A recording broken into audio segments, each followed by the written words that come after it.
उत्तर प्रदेश के मुजफ्फरनगर जनपद की नगर कोतवाली क्षेत्र स्थित रुहाना टोल प्लाजा पर शुक्रवार को उस समय हंगामा खड़ा हो गया जब नगीना सांसद चंद्रशेखर आजाद अपने काफिले के साथ सहारनपुर से मेरठ की ओर कूच कर रहे थे।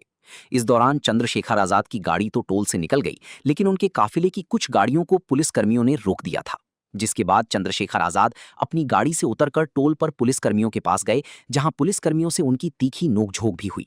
इस दौरान एक इंस्पेक्टर धर्मवीर सिंह चंद्रशेखर आजाद के सामने हाथ जोड़े खड़े नजर आए और चंद्रशेखर आजाद उसे ज्ञान का पाठ पढ़ाते दिखाई पड़े। इस दौरान इंस्पेक्टर ये कहता हुआ भी सुनाई पड़ा कि मैं इंस्पेक्टर हूं और इंस्पेक्टर ही रहूंगा, गाली नहीं दी थी किसी को, हाथ जोड़ रहा हूं। कौन कहा था? कौन है मालिक? कौन है वो मालिक जो कह रहा था ये सड़क किसकी है? सड़क है? कौन कह रहा था? सड़क तय करोगे आप? मालिक हो गया आप? कर्मचारी हो आप? मैं इंस्पेक्टर हूँ, इंस्पेक्टर ही रहूँगा। हाँ, मैंने आपको बता दी। क्या? देखिए मैं हाथ जोड़ के बता रहा हूँ, इंस्पेक्टर हूँ और इंस्पेक्टर ही रहूँगा। कौन मना कर रहा है कि आप इंस्पेक्टर नहीं है? कौन तय कर रहा है गाड़ी कितनी निकलेगी?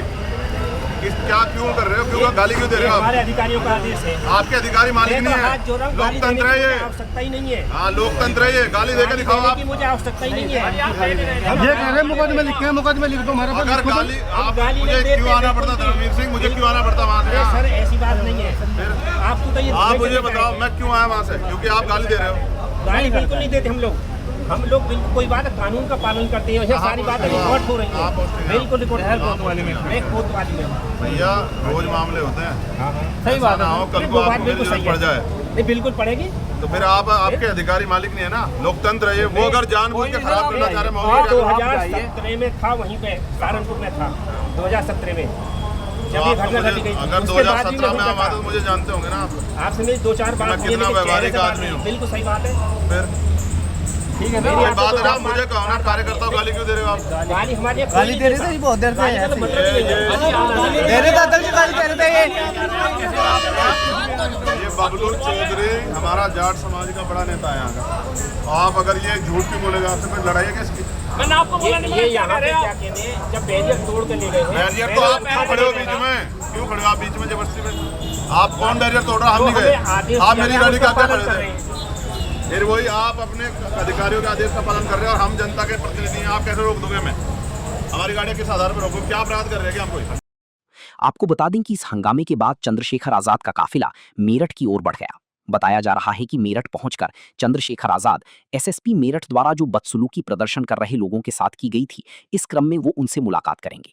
चंद्रशेखर आजाद का कहना है कि वो मेरठ एसएसपी से भी मुलाकात कर उनसे पूछेंगे कि उन्होंने ऐसा क्यों किया है, इसके पीछे किसका हाथ है। साथ ही चंद्रशेखर आजाद का कहना है कि वो पीड़ित परिवार से भी मुलाकात करेंगे, लेकिन ये देखना होगा कि क्या पुलिस उन्हें मेरठ तक पहुंचने देती है या नहीं। चंद्रशेखर आजाद का कहना है कि मैं स्पष्ट कहता हूं कि कोई निर्दोष जेल न जाए और दोषी कोई बचे नहीं। चंद्रशेखर आजाद की माने तो पूरे देश को पता है मेरठ में क्या हुआ, और मैं भी चोरी से नहीं जा रहा हूं, सबको बताकर जा रहा हूं, क्योंकि जो हुआ है लोकतांत्रिक व्यवस्था में, संवैधानिक देश में, वो अच्छा नहीं। जब इतने बड़े पद पर बैठे अधिकारी इस तरह का व्यवहार करेंगे तो लोगों के मन में भाई चिंता होना लाजमी है। मेरी और मेरी जैसे न्याय प्रसन्न हर व्यक्ति की जिम्मेदारी बैठती है कि वो उसके खिलाफ आवाज उठाए और सरकार से कार्रवाई की मांग करे। उन अधिकारियों से भी मैं मिलूंगा, पूछूंगा जिन्होंने ये कृत्य किया। पूरे देश को तो पता है कि मेरठ में क्या हुआ, और मैं भी चोरी छिपे नहीं जा रहा हूँ, सबको बता के जा रहा हूँ, क्योंकि जो हुआ है लोकतांत्रिक व्यवस्था में, संवैधानिक देश में, वो अच्छा नहीं। जब इतने बड़े पदों पर बैठे अधिकारी इस तरह का व्यवहार करेंगे तो लोगों के मन में भय, चिंता होना लाजमी। मेरी और मेरे जैसे न्याय पसंद हर व्यक्ति की जिम्मेदारी बैठती है कि वो इसके खिलाफ आवाज उठाए और सरकार से कार्रवाई की मांग करे। और उन अधिकारियों से भी मैं मिलूंगा जिन्होंने कृत्य किया, पूछूंगा कि ये ऐसा क्यों हुआ। देखिए उनका व्यवहार जो है ना, वो गरिमाई नहीं है। और अगर कोई ये कहता है कि भाई हालात ऐसे थे, तो वहाँ कोई किसी पे कोई हथियार नहीं था, कोई डंडेबाजी नहीं हो रही थी। नारेबाजी से अगर कोई अधिकारी डर जाए तो ये क्या भरोसा कल गोली नहीं चला सकता है?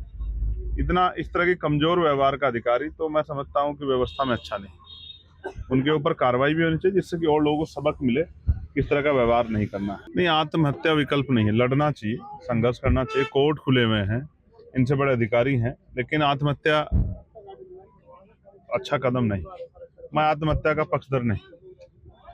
मैं आत्महत्या का विरोधी हूँ। एक बार जीवन मिला है, आपको संघर्ष करना चाहिए, आपके खिलाफ अन्याय हुआ कि लड़ना चाहिए। अगर आप ही मर जाओगे तो कौन लड़ेगा?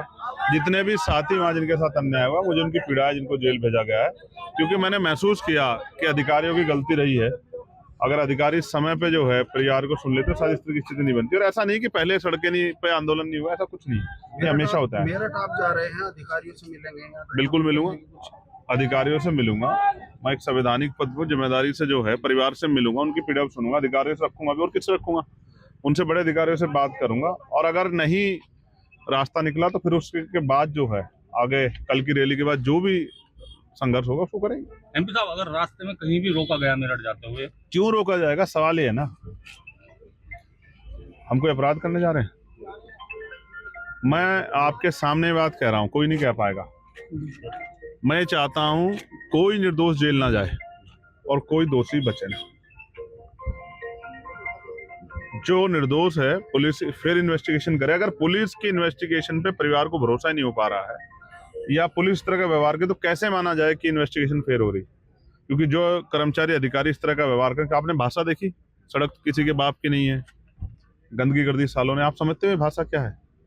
इस भाषा से लोगों में चिंता हुई है कि इतने जिले के सर्वोच्च पद पे बैठा व्यक्ति भी वो किस तरह की व्यवहार, किस भाषा का प्रयोग कर रहा है।